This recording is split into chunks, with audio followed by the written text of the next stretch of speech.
સાધુ બિચારો બેઠો થઈ ગયો.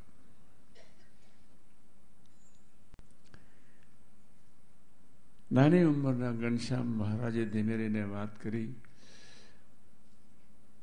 હું તો બહુ મોટું કામ લઈને આવ્યો છું, પણ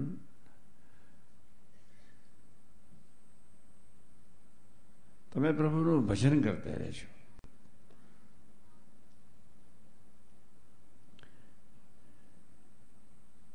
ભગવાનનું સ્મરણ ભજન કરતા રહેજો.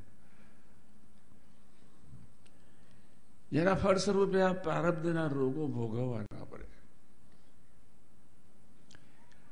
સુખ્યો કર્યો નીકળ્યા પછી સાંભળજો, ત્યાંથી ગોપાલ યોગીના આશ્રમમાં આવ્યા.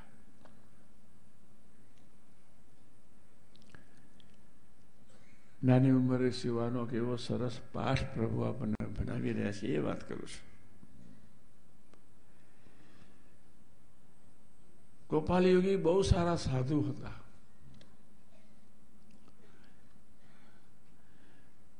જરૂરિયાત પૂરતું ખાવું, ભજન સ્વાધ્યાયમાં ડૂબેલા રહેવું અને અષ્ટાંગ યોગની ક્રિયા કરી રહ્યા હતા. આ ધરતી પર આવીને અષ્ટાંગ યોગ બે જણાએ સિદ્ધ કર્યો. એક ભગવાન કિશન, યમ નિયમ આસન પ્રાણાયામ પ્રત્યાહાર ધ્યાન ધારણા સમાધિ. ફરી કોઈ વાર સમજાવીશ. જયારે અષ્ટાંગ યોગ સિદ્ધ થાય ત્યારે આંખ અંદર પ્રભુને જુએ. આપણે અત્યારે આંખ બંધ કરીએ તો અંધારું દેખાય. પ્રભુને જોવાનું તો બાકી રહી જાય, પણ અને થોડું કોન્સન્ટ્રેશન કરીએ એટલે ફટાકડી જોગું થઈ જાય. અખતરો કરજો. ગોપાલ યોગીએ અષ્ટાંગ યોગ નિયમ આસન પ્રાણાયામ પ્રત્યાહાર. પ્રત્યાહાર એટલે આંખ કાન જીભ અંદર પ્રભુને સાંભળે, પ્રભુના દર્શન કરે, પ્રભુનો આનંદ માને. પછી હવે ધ્યાન, પછી ધારણા. ધારણા કોઈ અદભુત કઠિન તપસ્યા છે. પોતાની પાસે અતૂટ શક્તિ હોય અને રંજ માત્ર દેખાવા ન દે, એ ધારણા કહેવાય. આપણે આમ તો બે પૈસાની બરકત ન હોય તો દેખાવ કરીએ, હું સમજુ છું, હું ડાયો છું, વ્યવસ્થિત છું, એમાંથી આપણે બહાર નથી આવતા. આજના યુવા સમાજે ખૂબ ધ્યાન રાખવાનું છે. આજે ખૂબ યુવકો બેઠા છે. યુવાનીમાં એક દ્રઢ ઠરાવ કરવાનો. યુવાની વેડફાઈ જવી જોઈએ નહીં.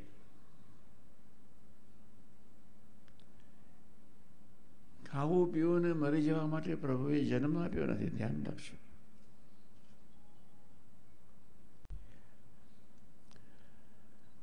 અહીંયા 6 દુશ્મનો બેઠા છે. કામ, ક્રોધ ને લોભ. ગીતામાં કહ્યું નરકના દ્વાર છે.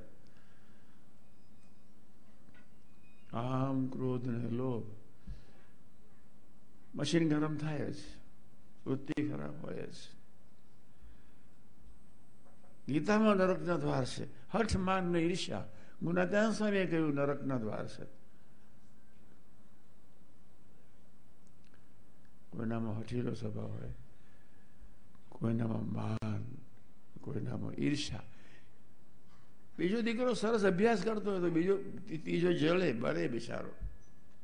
પેલો દોસ્તી બધી હતો. કોઈના સારા ગુણ આપણે પોતામાં લેવા તેની તો દોસ્તી બાદ દેવાની, બળવાની કોઈ જરૂર જ નથી.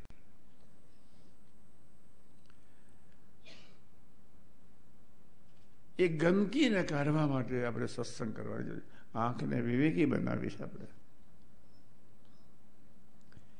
કાનથી યોગ્ય જ સાંભળવું છે, જીભથી યોગ્ય જ બોલવું છે અને યોગ્ય જ ખાવું છે. દુનિયાના કોઈ પણ શાસ્ત્રમાં ધ્યાન રાખજો. હું 3 પ્રકારના કુરાન ને 4 પ્રકારના બાઇબલ રાખું છું. આવજો, દેખાડીશ.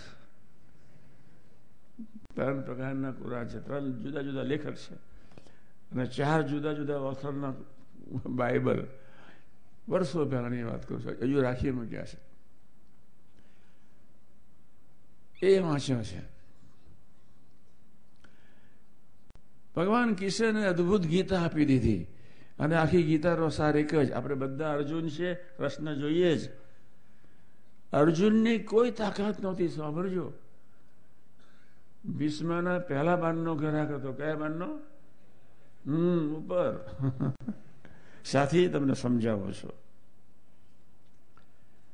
કે અર્જુનના બાણની સ્પીડ કરતા ભીષ્મના બાણની સ્પીડ 5 ગણી વધારે હતી. કોણ પહેલું છે? કોનું બાણ પહેલું જાય? ભીષ્મ. પેલું આમ અધ્વજ ગોતતા એટલામ તો અર્જુનભાઈ જતા રહે. બીજું બાણ ચડાવવા ક્યાં જાય? જતો જ ને બિચારો. એટલી બધી શક્તિ હતી ભીષ્મ પિતામહની. પણ એ ભીષ્મ પિતામહની શક્તિ સાથે હતી ભગવાનનો દ્રઢ હતો. ભગવાનને રાજી કરવા માટેનો દર સ્વધર્મ હતો. યુવાનો ખૂબ ધ્યાન રાખે. ખરેખર સુખી થવું છે, હું તમને પૂછું છું, કોઈને દુઃખી થવું નથી. 640 કરોડની જનતા છે, કોઈને દુઃખી થવું નથી. સુખી થવું છે. આંખ કાન જીભને પોઝિટિવ બનાવો, પવિત્ર બનાવો, વિવેકી બનાવો. મારે મારી આંખને વિવેકી જ જોવી છે. વિવેક કાનથી યોગ્ય સાંભળવું છે, અને જીભથી યોગ્ય જ ખાવું છે ને બોલવું છે. મેં હમણાં જ કહ્યું, દુનિયાના કોઈ પણ શાસ્ત્રમાં માંસ ખાવું લખ્યું નથી. ગુલામ થઈ જવું. પણ સંજોગો આદિન મોહમ્મદથી એવું બોલાઈ જયું કે 3-4 દિવસની વાત તમે યાત્રા કરતા હો, તમને કશું જ ન મળ્યું હોય, અને 4 દિવસ ચાલ્યા પછી જયારે તમે થાકીને લોથ થઈ રહે, તમારી યાત્રા ટૂંકી થઈ જાય, એટલે તમે ચાલી ન શકો તેવા થાવ, ત્યારે મીટ લેવું. પણ કેટલા? 4 દિવસ. એકચ્યુઅલી કુરાનમાં નથી લખ્યું.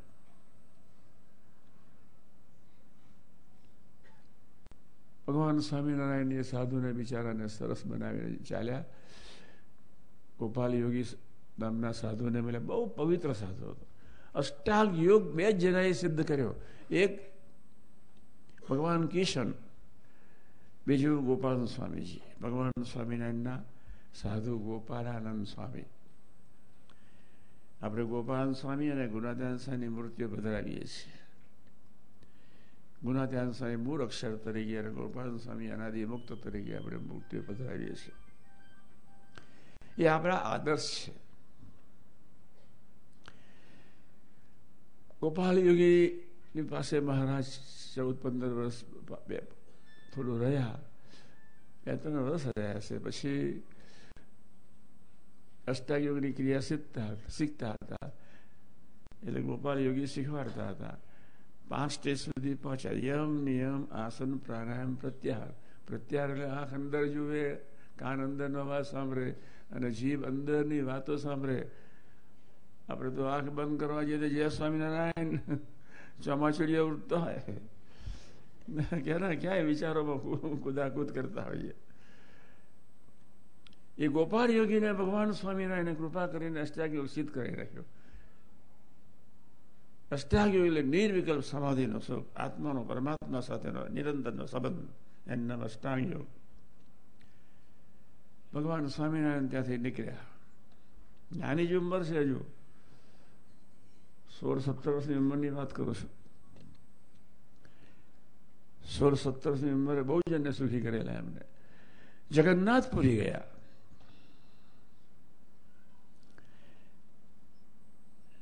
જે ધરતી પર ચૈતન્ય મહાપ્રભુ ભગવાન કિશનની મૂર્તિમાં સમાઈ ગયા હતા. ચૈતન્ય મહાપ્રભુના શરીરને સ્મશાનમાં લઈ જવાની જરૂર નથી પડી. કેવા સાધુ પાક્યા છે.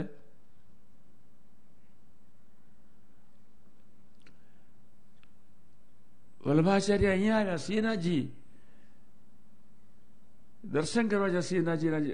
શ્રીનાથજી ભગવાનના દર્શન કરવા માટે વલ્લભા પેલા થાક્યા પાક્યા આવેલા ને સવારના પ્રમાણે બ્રાહ્મણો જવા નતા દેતા કે તું સ્નાન કરી, સ્નાન નથી કર્યું, આમ તેમ. પણ આ મૂર્તિ મને બોલાવે છે એટલે હું જઉં છું. અને જ્યાં પૂજારીને થોડો ઠેલો મારી અંદર ગયા ને, શ્રીનાથજીની મૂર્તિ, આરસની મૂર્તિનો હાથ ઊંચો થઈ ગયો. કેવો? એટલે ઊંચો વાત છે, જોઈ આવજો કેવા ભક્તો હશે. ચૈતન્ય મહાપ્રભુ સદેહ ભગવાનની આરસની મૂર્તિમાં ભારતમાં થાય. પ્રભુ ત્યાંથી જગન્નાથપુરીના દર્શન કરી પછી બહાર નીકળ્યા. ત્યાં એક બિચારો બહુ ગરીબ દુઃખરો પીડાતો બીજો સાધુ મળ્યો, સેવા કરી. 2 મહિના સુધી બજારમાં જાય, કપડાં લઈ આવે, એને શું લૂસે સાફ કરે, પછી મોડ બેઠો થયો, પછી મોડ ચાલતો થયો, પછી એનું પોટલું ઉછ્યું. 30 માઇલ સુધી તો પોટલું ઉછીને મહારાજ ચાલ્યા ને 18 વર્ષની ઉંમરે. પણ પછી મહારાજે કહ્યું કે હું તો બહુ કામ કરવા આવ્યો છું, હવે તમે સ્વામીજી તમારી રીતે જાઓ. પ્રભુએ નાની ઉંમરે પણ આપણને સુંદર શીખવાડ્યું. સંતોનો યોગ, સંતોના દર્શન, સંતોની સેવા. ભગવાન સ્વામિનારાયણ 18 વર્ષની ઉંમરે લોજ મોગરોડ આવ્યા, આપણે મોગરોડ તાલુકામાં. પછી તો જય સ્વામિનારાયણ વિચરણ શરૂ કર્યું. રામાનંદ સ્વામી મળ્યા અને તમને બધાને જ ખબર છે, 2 મોટી ગાદી સ્થાપી, વડતાલ ને અમદાવાદ. ગઢડામાં તો બહુ રહ્યા. એ ભગવાન સ્વામિનારાયણનો સનાતન ઉપદેશ બહુ એક નાનકડી શિક્ષાપત્રી આપણને આપી દીધી. 212 નાના શ્લોક, બહુ સાદા. એવી સરસ શિક્ષાપત્રી આપણને આપી છે. આપણે વાંચવાની, વિચારવાની, જીવવાનું. આપણે જીવવું છે. આંખ જીવ પોઝિટિવ બનાવવા છે. પરિવારમાં આત્મીયતા રાખવી છે. યોગી મહારાજને એમના ગુરુએ બહુ માર પડતો, એટલો પ્રસાદ આપે. સ્વામી હસતા જ રહે. 18 વર્ષ સુધી યોગી મહારાજના ગુરુ વિજ્ઞાન સ્વામી બરોબર સ્વામી પર, અમારા ગુરુ પર બરોબર જવા દીધેલી. દુર્વાસાનો અવતાર હતા, એટલી સેવા કરી. પછી નિર્ગુણ સ્વામીની સેવા કરી. પછી શાસ્ત્રીબાની પાસે ઉપાસનાના માર્ગમાં જોડાઈ ગયા. એ મા જેવા સાધુ અમને ન મળ્યા હોત તો અમે માણસ ન હોત. મારા મિત્રો મને પૂછે, આનંદમાં અભ્યાસ કરતો હતો, રેવતદાસની ખડકી, વૈષ્ણવ સંપ્રદાયના સંસ્કાર, સિંહરાજે ચાલીને જતો હતો અને 21 ઓથરની મેં ગીતા વાંચેલી. બધા જે સ્વામિનારાયણ બધા ભેગા મળીને આનંદ બહુ કરતા હતા. હું એવું માનું કે જિંદગી એક આનંદ માટે છે, દુઃખથી મરી જવા માટે નહીં. અખંડ હાસ્ય, અખંડ પ્રેમ, અખંડ સારા વિચારો, ચિંતા રહિતનું જીવન. આંખ સારી કરવી હોય, આંખ, કાન અને જીભને પવિત્ર પોઝિટિવ બનાવવી હોય, આશીર્વાદ જોઈએ. આંખ તો કેટલી ચંચળ છે, આ જીભ કેટલી ચંચળ. મારા મિત્રો મને આનંદમાં પૂછે, સ્વામિનારાયણ થયો, મા જેવા સાધુ મળ્યા છે એટલે ગયો છું. તમે બી આવો. યોગી મહારાજ એક દર્શનીય સાધુ. મા યોગી મહારાજ બીજો અર્થ માં પ્રેમનો અવતાર, પ્રેમનો પુંજ. આમ તમને ભેટે તમને આનંદ કરાવી દે, નિર્દોષતામાં તમને લઈ જાય. તમારા ગંદા વિચારોને 1 સેકન્ડના લાખમાં પગમાં બાષ્પીભવન કરી નાખે એવા સાધુ. મારો મિત્ર હતો, મશીન બહુ ગરમ. અમે બધા ગોંડલમાં બેઠા હતા અને સ્વામીજી ગોંડલમાં સવારના પરમાં શાક સુધારી રહ્યા હતા.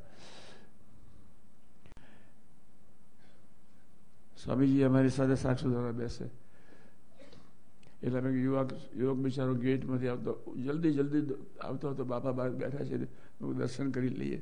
આવતો હતો, તેને ખ્યાલ ના આવ્યો, વચ્ચે કૂતરું થયું, તે કૂતરા પર પડ્યો. પછી પાછો દોડ્યો. સ્વામી કે ઉભારો. બાપા ઊભા થઈ ગયા. પેલો દોડીને પગથિયાં ચડતો તો બાપા ઊભા થઈ ગયા. કેવી માં હશે. પેલો દીકરો બાપા પછી ભેટ્યા. પેલું